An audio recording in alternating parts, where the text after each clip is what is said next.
Good morning. This is a historical day for the United States Congress.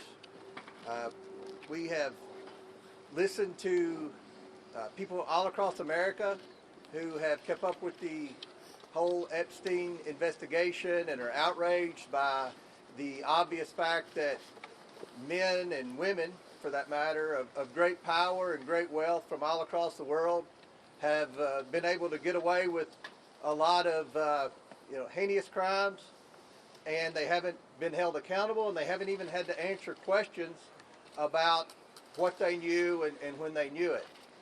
Today, we hope to be able to do as we did yesterday and continue to bring some of the most powerful people in the world in to answer questions. Again, no one's accusing anyone of any wrongdoing, but I think the American people have a lot of questions, and our House Oversight Committee is committed to getting answers. We're committed to transparency.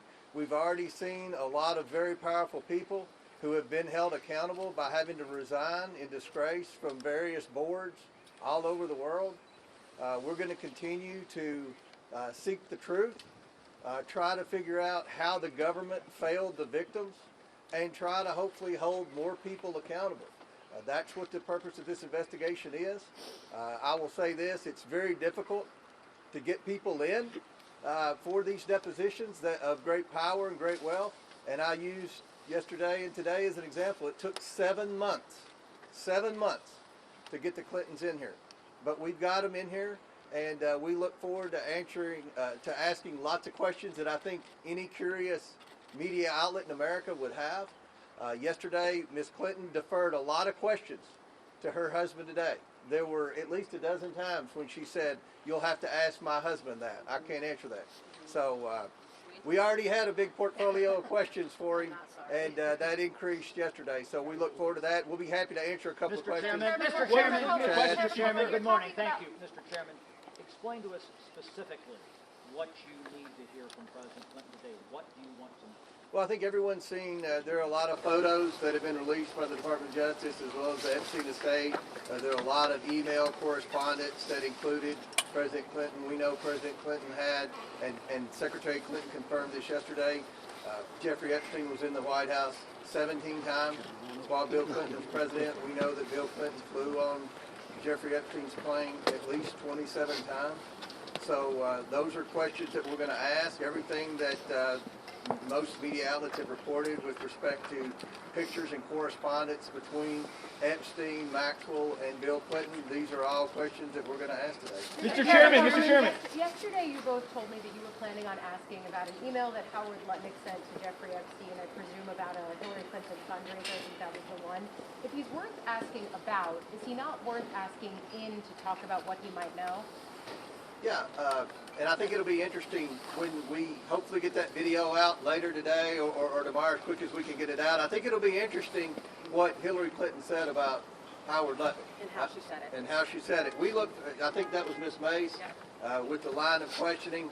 So there was a pretty thorough line of questioning yesterday between Ms. Mace and Ms. Clinton with respect to Lutnick. Now, I think you all find it very interesting what she had to say, but we're going to continue to ask questions of everyone that shows up in photos on the island and things like that. So I'll ask the Commerce Secretary. I will be asking him, yes. You will. Thank you, Mr. Chair. Obviously, we heard from Secretary Clinton after her deposition.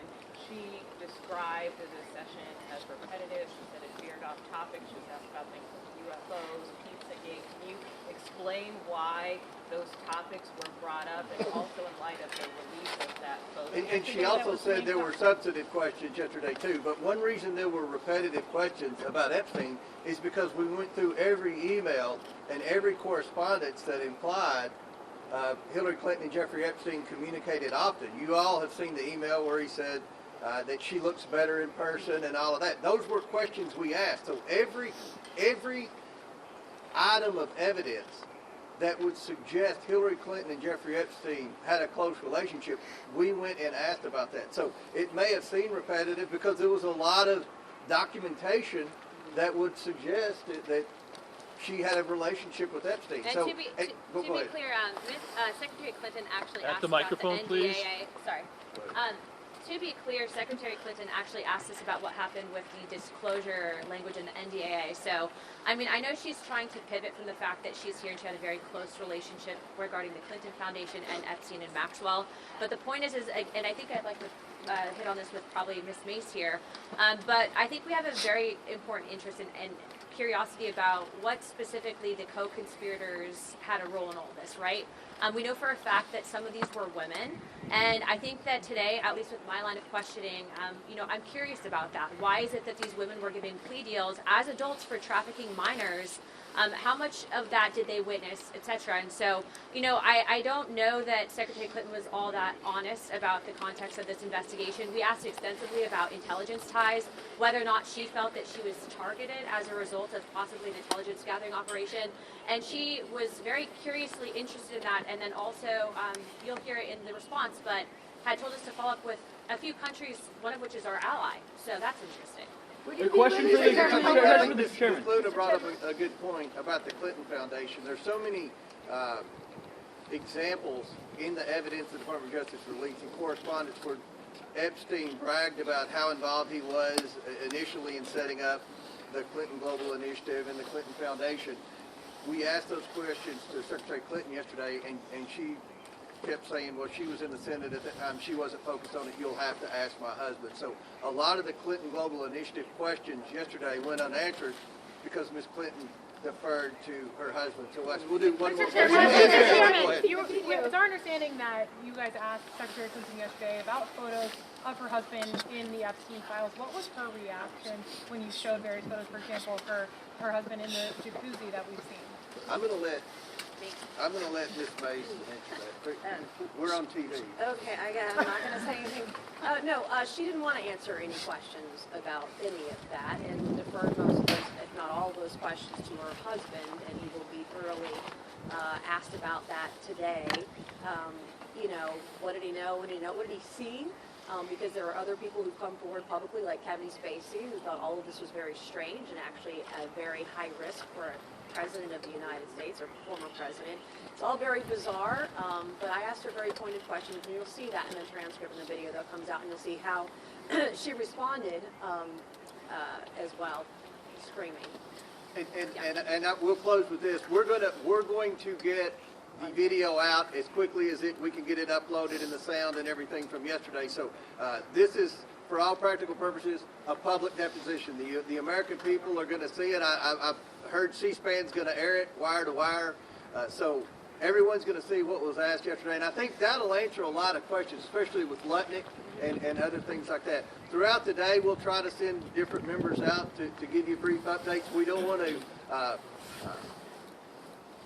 disclose what's going on in the deposition specifically until after, at the conclusion, but we'll keep you updated, and we appreciate everyone being here and look forward to updating you throughout the day. Ms. Mace, what do you mean that Hillary Clinton was screaming? She was unhinged, and I hope that President Clinton is less unhinged today than his wife was yesterday. You'll see it. Why do you think she had a relationship?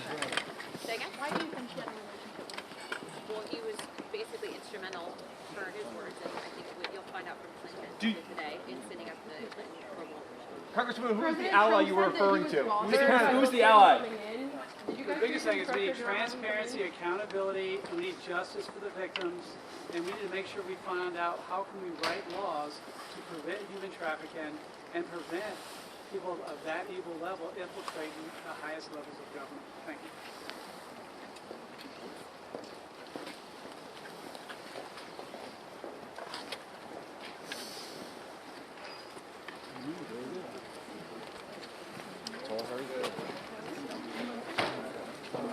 Oversight Dems are going to gaggle in just a second. It's not the best. You get your head is like right in the middle there, like so. It's not the best spot. I mean, it's wider. Yep, I'm good. It's wider than it's, you know.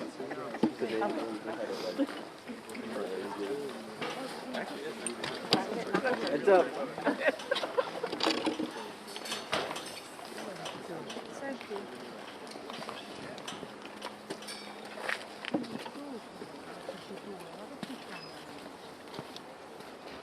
thank you all for being here today. I'm Robert Garcia. I'm the ranking member, leader of the Oversight Committee for Democrats. And we're going to make some brief comments. Everyone's got a few brief remarks, and then we're going to start the deposition. I want to just begin by just saying that what we're interested in today is a serious deposition. We have real questions that deserve serious answers from former President Clinton. And we have said from day one that Democrats want to talk to anyone, whether they are a Republican or a Democrat, no matter how powerful they are, whatever position that they've been in. If anyone has information about Jeffrey Epstein, and certainly the horror that he inflicted on so many women and children, we want to hear from them. What we do not want today is a sideshow and questions about UFOs or about conspiracy theories from decades ago, which is what unfortunately happened yesterday when a series of bizarre questions were asked of Secretary Clinton. And Secretary Clinton was clear. She never met Jeffrey Epstein. She never went on the island. She was never on the plane. And she had no knowledge, of course, of Jeffrey Epstein's crimes. I want to also add that there are a lot of questions today, whether they're about Epstein's finances, about survivors, about foreign intelligence, that we look forward to asking in a way that's serious and dignified, and we hope Republicans do the same. I also want to add one other thing which I think is really important.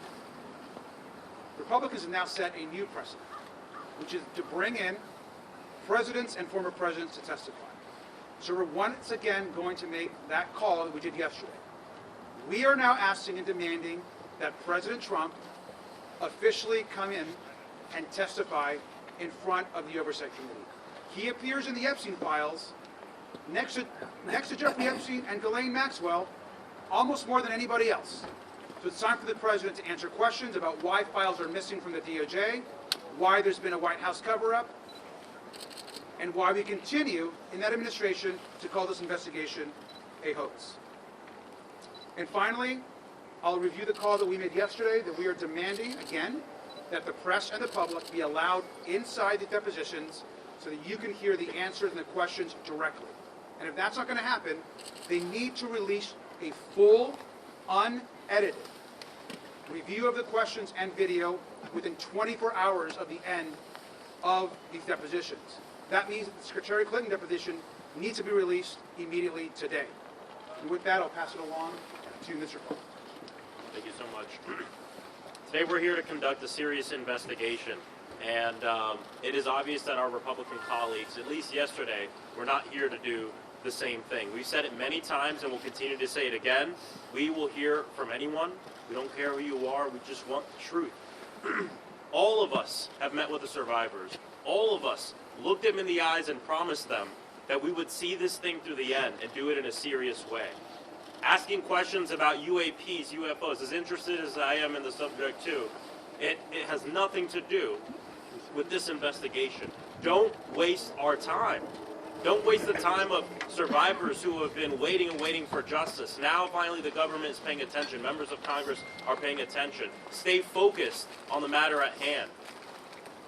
We're also calling out the hypocrisy of our Republican colleagues. Who, yes, we're here to talk with President Clinton today. We'll talk with anyone.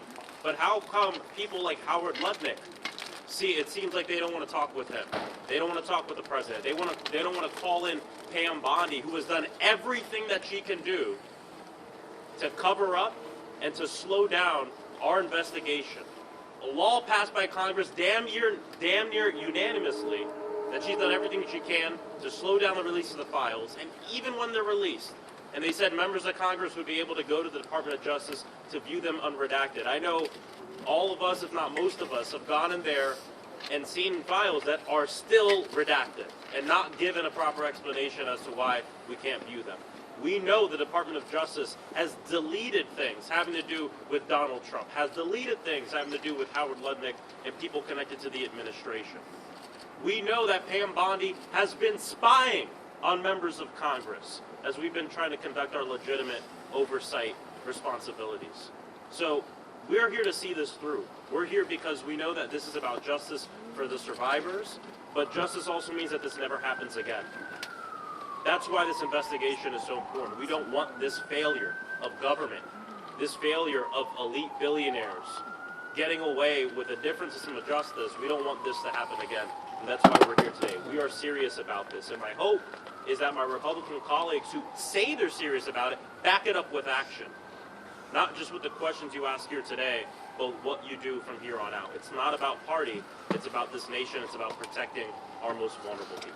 Thank you. Good afternoon, I'm James Walkinshaw from Virginia's 11th District.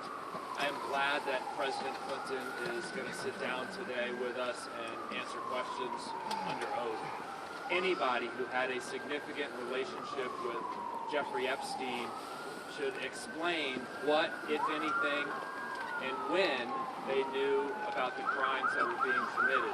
President Clinton's sworn statement said that he had no knowledge of the crimes that were committed, and I know that we're committed to asking tough questions about that today. But President Clinton's presence here today, under oath, highlights the Donald Trump-sized gaping hole in Chairman Comer's investigation. President Trump is mentioned tens of thousands of times in the files. We learned in recent days that files related to an accusation made against President Trump have been removed, not released to the public in the files. And this investigation will not be complete until we bring President Trump in to answer questions under oath. I'm hopeful that Chairman Comer will have the courage to move us in that direction. Thank you. I'm Congressman Suhas Subramanian from Virginia's 10th District. We're going to ask President Clinton the hard questions today. We're going to get to the truth about his relationship with Jeffrey Epstein. But let's be real, we're talking to the wrong president today. President Trump is the one who has not released 2.5 million files. President Trump is the one who is blocking our investigation. President Trump is the one who wants this to go away, but it will not go away. And so yes, we will talk to President Clinton today, but moving forward, this needs to be not about party, but about getting to the truth and getting justice for the survivors. Congressman Wesley Bell here. I'm sorry, these glasses go dark on me. First and foremost, I think what is getting lost in much of this is that this is about justice for the victims and the survivors. And we can't forget that. This is not political theater, which Republicans seem to be interested in. This is about getting to the bottom of exactly what happened and holding those responsible accountable. And that's exactly what we're here to do. And so we're going to continue to keep pushing Republicans to do the right thing. We need to see anyone who has information with respect to the Epstein files or this sex trafficking. They need to be brought before this committee, and we need to have a serious investigation. And I've said it before, as a former prosecutor, I've led these types of investigations, and this has not been a serious investigation by any stretch of the imagination. The American people want to see justice served. The victims and the survivors deserve justice. Good morning, Congresswoman Yasmin Ansari from Arizona's 3rd District. I am grateful that we are here day 2 of these depositions with Secretary Clinton and President Bill Clinton. We've always said we will take answers from anyone and nobody is above congressional oversight. But let's be absolutely honest about something. If the Republicans want to be serious about this investigation and getting to the truth and accountability for perpetrators, then we have to look to the most powerful person in the United States and the world, which is President Donald Trump. He is mentioned in the Epstein files more than almost anyone. And just this week, incredibly damning reporting came out to say that there were credible allegations from a woman who said that she was abused by Donald Trump when she was a minor. The FBI investigated this and interviewed this individual multiple times. You do not do that if it is not serious. Further, we need to investigate the ongoing White House cover-up. We know that the Department of Justice has been withholding files, they have been making illegal redactions, the FBI and Kash Patel have been lying under oath. All of these people need to be deposed before this committee. We need to take this investigation seriously. There are more than 1,000 people who were harmed by Jeffrey Epstein, Ghislaine Maxwell, and many other rich and powerful people, children, whose lives were literally altered forever at the hands of this abuse. This is very serious, and I think the fact that some of the Republicans on the Oversight Committee feel that it is appropriate to make statements to say that President Trump is somehow exonerated. Congresswoman Anna Paulina Luna said this last night. That is the most outrageous thing that I have ever heard. Donald Trump needs to come before this committee, and we will not stop fighting until we get the truth and there's accountability and justice for the survivors. I'm Ro Khanna from California. I want to echo what all of my colleagues said. A new precedent has been set in America today. Before this, we had the Trump rule. Trump defied, as all of you know, a congressional subpoena with the January 6th committee. He said presidents don't have to testify. Now we have the Clinton rule, which is that presidents and their families have to testify when Congress issues a subpoena. Then that means that Donald Trump needs to come before our committee and explain what he knew about Epstein and explain why we have not had a full release of the documents. We also need other people, part of the Epstein class, to come before this committee. If President Clinton can answer questions, many others need to as well. I was pleased to see Congresswoman Nancy Mace today calling for Howard Lutnick to come before our committee. I believe we will have the votes to subpoena him, and we will work with Ranking Member Garcia to make sure that he comes before our committee next. Mr. Chair, mentioning foreign intelligence. Virginia Jeffrey never accused the former President Bill Clinton of wrongdoing, but she did say that he visited Epstein's Island, that she saw him there. But the former president said he never went. You mentioned Howard Lutnick several times. We know that he claimed he cut off ties with Epstein, but then was found to have visited the island. So who do you believe, Virginia Jeffrey or President Bush? Those questions are actually going to be asked today in deposition. Mr. Ranking Member, just a short time ago, your Republican colleagues said that there was some type of exchange yesterday with the Secretary where she was screaming. What is your characterization of what happened? I hope that the Republicans release the actual video unedited immediately, because to say that the Secretary was screaming, I think is beyond a mischaracterization. What happened yesterday was a disgrace. To be asking about UFOs, Pizzagate, conspiracy theories, you yourself are going to see the types of questions that she was asked to defend her husband, not directly to her, not information about her. I think they need to release the videos right now. You should all be let. Who asked about Pizzagate? Who asked about Pizzagate? Who asked about Pizzagate? You guys have talked often about the precedent being set by President Clinton appearing here today as it relates to President Trump. Is the way that President Clinton answers these questions today also setting a precedent? If he invokes executive privilege or says he doesn't remember, could that set the stage for President Trump to do a similar situation? I think it was telling that Secretary Clinton did not take the fifth one time yesterday. She answered the questions. That information needs to be released. I think it's important that President Clinton do the same. I think he will answer questions today. I think that President Trump needs to man up, get in front of this committee, and answer the questions and stop calling this investigation a hoax. And we've got to go in. Chairman, who asked the Pizzagate questions? Congressman Khanna.